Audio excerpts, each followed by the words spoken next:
flood control rallies? Una po, there's no PBBM rally. No, sorry, PBBM event. Sorry, I stand PBBM corrected. event, yung sa Canada. Tsaka, yun nga po, alin po bang flood control? Babalik ko lang po doon, pasensya na po sir, para po mas makontextualize po nating mabuti. Yes, Your Honor, please. May we request I think the clarification question- from the defense? I think the question, Director Matibag, is produkto po ba nung binabanggit yung kinetic energy kahapon yung mga pagkilos laban sa administrasyon at individual na mga miyembro ng administrasyon? Respectfully, Your Honor, sapagkat marami pong may pagkilos po na iba-ibang grupo. So na nakikita po posibleng natin. hindi. May pagkilos na hindi, may pagkilos na Tama oo. po. Kaya we have to qualify, we have to treat each event independently and apply the 5-factor test that we are being applying po sa mga pangyayari po. So hindi porkit laban sa o tutol sa gobyerno o sa partikular na opisyal ng gobyerno ay ito na yung binabanggit yung kinetic kahapon. Tama po, Your Honor. Counsel may proceed. All right, my question is this.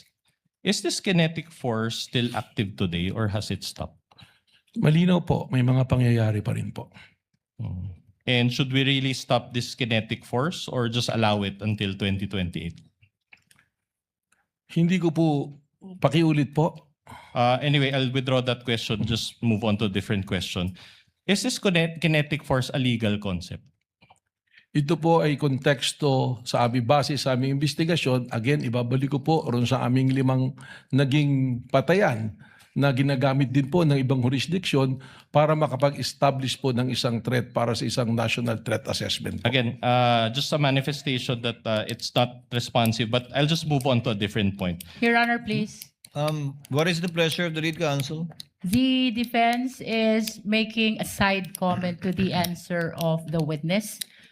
Can we please remind him to avoid making side comment as previously invoked by the impeachment court? Then Your I Honor? will raise another motion, Your Honor, that the witness's answer is not responsive. Counsels, let this not be a debate between and amongst the two parties. Let the witness answer and give his testimony. Counsel, you may proceed. All right. Was the Rage Coalition event a political rally? Palagay ko po, sapagkat ang nandoon po ng mga political party po ng PDP laban at yung pong reforma na pinamumunuan po ng dating Speaker Bebot Alvarez. All right. And as a lawyer and as a former dean ba, director or current dean? Former All po, right. So as a nag-resign na po lawyer ako. and a former dean, you are aware that political speech is constitutionally protected, correct? Depende po kung anong talumpati. You have to qualify. And unless we are under martial law again, Mayor Baste should be able to freely express his dissent to the government. Your Honor, correct? that is speculative. Let the witness answer. He is competent to answer that question. Unang-una, tama naman po kayo, wala namang martial law ngayon at pwede naman pong magsalita. But the freedom of expression has limitation also. Kung ito po ay nagbabiolate na ng batas at nakakasama na sa ating bayan, ay hindi naman po ito kasama na sa freedom of expression. All right. But my question to you is this. Did he directly urge the people to overthrow the government in that rally?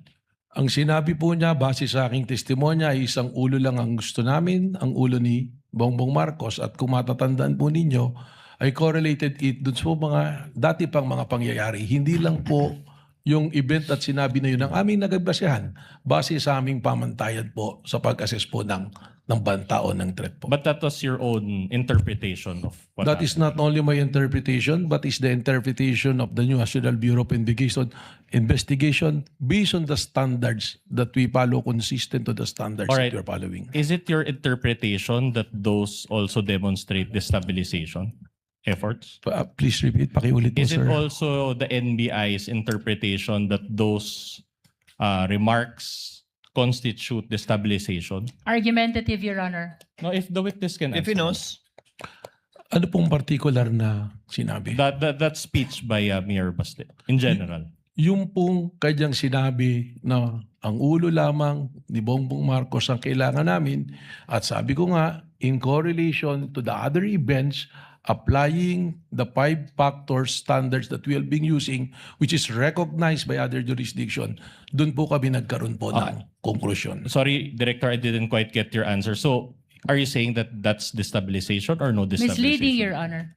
No, the director hasn't answered yet. He cited the basis, but cut short of answering the question. So, is it based on the 5 pillars of your investigation, director?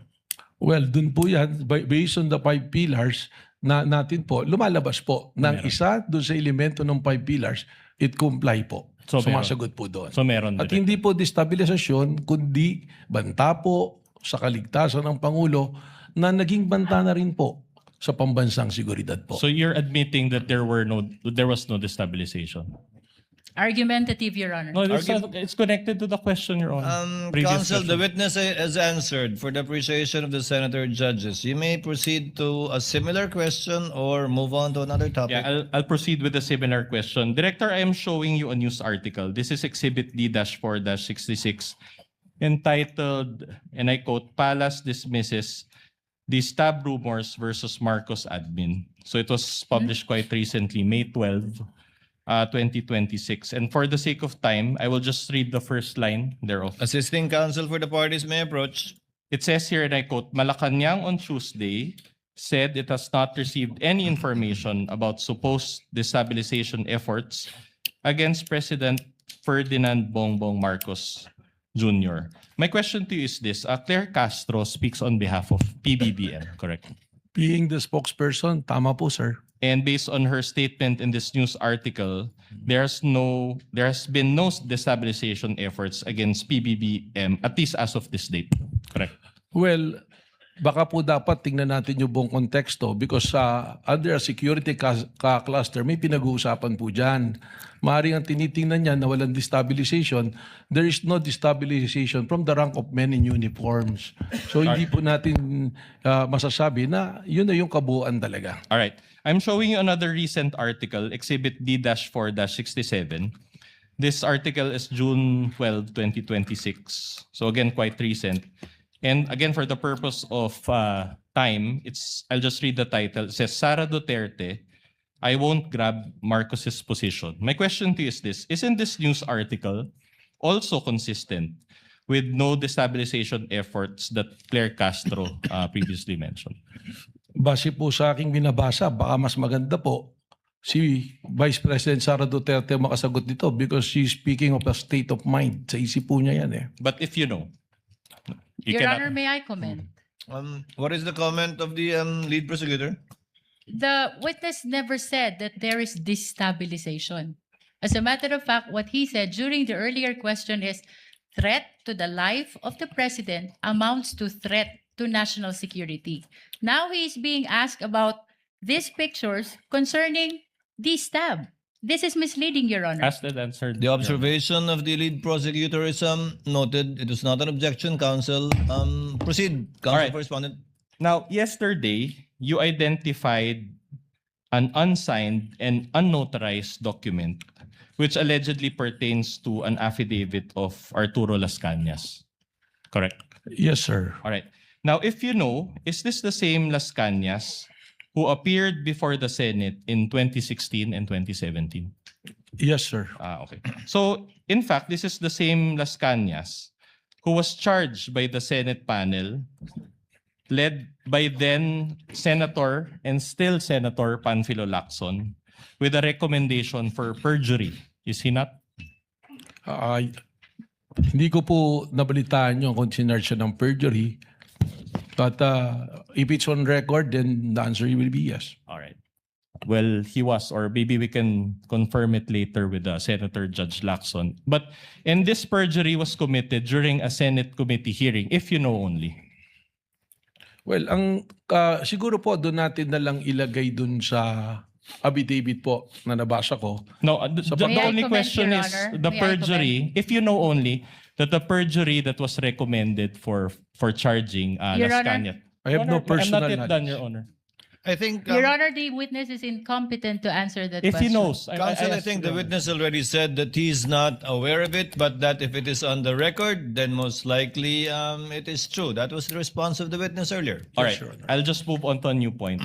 Now, allow me to read a statement of Senator Lacson, and then I'll ask questions thereafter. May we request, Your Honor, that the witness be confronted with a document if I think the defense is reading from a document. Yes, Your Honor. We will For provide the the hard guidance of the copy. witness, Your Honor. We will provide the hard copy and then we'll also show the soft copy on the screen, Your Honor. Assisting counsel is authorized to approach All right. I will read. from both parties. I will read and I quote Senator Lacson. Ang may papayo ko lamang kay SPO3 Las Cañas, kung ang layunin ng inyong quote-unquote extrajudicial confession ay mapanagot sa ilalim ng batas si Pangulong Rodrigo Duterte at iba pang personalidad, marapat lamang na maliban sa inyong salaysay, may maipakita ka pang bukod at ibang ebidensya. Kung wala, ay maaaring masayang lamang ang oras ng mga tao dito dahil baka walang kahihinatnan ang isinasagawa nating pagdinig sa araw na ito laban sa sino mang mga taong idinadawit mo. Are you aware of this statement by Senator Lacson against Las Cañas? Ngayon po, nabasa po. You're aware nabasa ko now. po. All right. At any rate, you mentioned yesterday that you did an open source investigation to obtain the Las Cañas document, correct? That is correct po, sir. But to be candid, was it just Google search? Hindi po. Are you at liberty to disclose what method you used in that open source investigation? We were provided, dito po nagsimula yan, we got hold of a copy of the affidavit of Arturo Las Cañas. With the permission of counsel for the respondent, the chair will allow the intervention of Senator Judge Lacson given that his name was mentioned, in fact, not only alluded to but mentioned by counsel for respondent. Senator Lacson is recognized to give a manifestation. Thank you for allowing me to interject. Maski hindi naayos sa unan yung pahayag kanina. Kasi ang worry ko, pag inupuraw ako doon, interpolate ako ni Senator Lapid.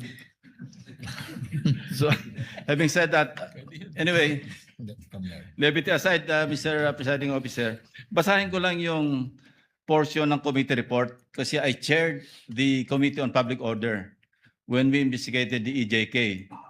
And indeed, I will confirm that Arturo Las Cañas retracted and changed his testimony. No? After several hearings, nag-retract siya. But hindi po ako nag-file ng perjury. Gusto ko lang i-correct yun. Ang recommendation po sa Roman numeral number 6, recommendations, part po ito ng committee report. Ano? In view of the foregoing, the committee recommends the following. 1, amendment of the revised penal code to increase the penalty for the crime of perjury. Yun po yung context na dahil committee report ito, nagre-recommend ako na i-amend yung revised penal code, particularly sa krimen ng perjury. Pero gusto ko lang i-correct na hindi ako nag-file ng perjury. Thank you. The manifestation is noted. Counsel for the respondent may proceed. But you're at liberty to disclose who searched for that Las Cañas document. Ito nga po, yung pong dokumento, we got hold of it. Sabi nga po natin, meron po kami mga tinatawag na amin pong mga informants at mga source. It was provided to us. Nung ibinigay po sa amin to, hindi naman po ibig sabihin ay amin kaagad itong paniniwalaan. At tama po kayo. That's okay. I can ask subsequent questions regarding to that. So actually, my question is, after you had obtained this document, did you subpoena Las Cañas to verify the contents of those documents? Hindi po, sapagkat he is nowhere to be found. That's enough. So without verification, you decided to believe the contents of the document that you obtained? Again, ibabalik ko po ron sa 5 nating factors. Isinama lamang namin po ito, isa dun sa mga factors na sinasabi po natin, yung pattern of violence na tinatawag. At doon po, doon sa paragraph 270, sinasabi nga po na may kinalaman sa extrajudicial killing si dating Mayor Sara Duterte at in fact, sabi pa nga niya, huwag nyo nang barilin, kidnapin nyo na lang. Pero bago po kami dumating doon sa punto na gamitin yun, tingnan na po namin yan. All right. Sorry to interrupt you. So the short answer to my question is yes. Pakiulit po yung All right. tanong ninyo. The question is, did you decide to believe the contents of the document without verifying it with Las Cañas. Yun nga po yung sagot po. Opo, hindi Yes. kaagad. Kaya po ikinikwento ko nga kung paano po namin nagamit yun. Alright. So hindi po kaagad namin pinaniwalaan. Okay. Your Honor, may I just manifest that the defense is actually misleading already the witness. He kept on raising the question, did you believe right away? When as a matter of fact, the witness is Your explaining. Honor, I never meant, sorry. Counsel, with all due kindly respect. let the lead prosecutor finish. The witness has been saying that he did a lot of things after receiving the affidavit of Las Cañas, to the extent of going over the 5 factors that he testified to yesterday. But after that first question, so that means yes. The defense said yes to his question. Did you believe to that right away, to that affidavit? The position of the witness, Your Honor, is no. Short Because- rejoinder, Your Honor. Actually, asked and and answered. Asked and answered by the witness. That is his response, counsel for respondent, to your question. Yeah. Move on, counsel. Yes, Your Honor. We are satisfied with that answer. But another follow-up question. So without verifying it, sorry. That's misleading, Your Honor. Allow him Sir, to finish the ju- question, just- counsel. just on What the is the point- pleasure of Senator Judge Cayetano? Just on your ruling, may be clarified because the question was, pinaniniwalaan mo ba? Ang sagot niya, hindi ka agad. So counsel was asking for yes or no. I just want to be clarified. Hindi pinaniniwalaan agad, does that mean afterwards pinaniniwalaan mo na or never mo pinaniniwalaan? Just so that the record is clear. Just that clarification. There should be no. Thank you, Senator Judge Cayetano. Alan. Witness will please answer. Yes, Your Honor. Kaya ko nga po ikinikwento yung buong pangyayari para po makita kung paano po kami dumating dun sa punto na ginamit po doon sa pattern of violence yung pong affidavit na ito. So, liwanagin ko po Director Matibag. Opo. Hindi nyo agad pinaniwalaan nung simula, pinadaan nyo rin sa inyong SOP sa investigasyon, kalaunan, pinaniwalaan na ninyo at sa ngayon, pinapaniwalaan po ninyo yung nakasaad dun sa dokumentong yun. Kalaunan po, ito ay ginamit na namin na isa sa basehan po doon sa pattern of violence pagkatapos po namin idaan sa proseso po. So, pinaniwalaan nyo na, Sa ngay- pinanghawakan nyo na, kumbaga. Sa ngayon po, tama po, Your Honor. Okay. And pinapaniwalaan yun without issuing a subpoena to Las Cañas and clarifying the matter with him. Ask and answered, Your Honor. It's a different question, Your Honor. We're already at this point. Witness may answer. Pakiulit po. So, you mentioned na pinapaniwalaan niyo na siya ngayon as clarified by the chair. So, are you saying that pinapaliwanaan niyo na ngayon without issuing a subpoena to Las Cañas and verifying it with him? Hindi po nag-issue ng subpoena kay Las Cañas, pero meron pong naging verification process. All right. But not with Las Cañas, who is the author of that document. As and answered po, Your Honor. The presiding officer would like to remind the witness to kindly avoid making a ruling for and behalf of the presiding officer. Pasensya na po, Your Honor. But the gentleman would have been correct. The presiding officer would have said the same thing. Thank you for saving me the trouble.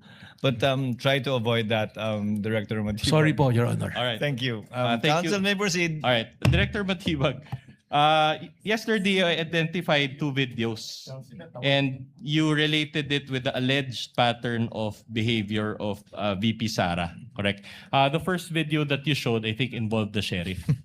Tama po. All right. But that incident, will you confirm that that incident took place on July 1, 2011? Yes, long time ago po. So around 15 years ago. Tama po. And did you still find it relevant to use that video? Under po dun sa 5 factors namin, ang tinitingnan po natin sa pattern of violence is the historical behavior. All right. O kasama po yun. With the permission of counsel for respondent, what is the pleasure of Senator Judge Ontiveros?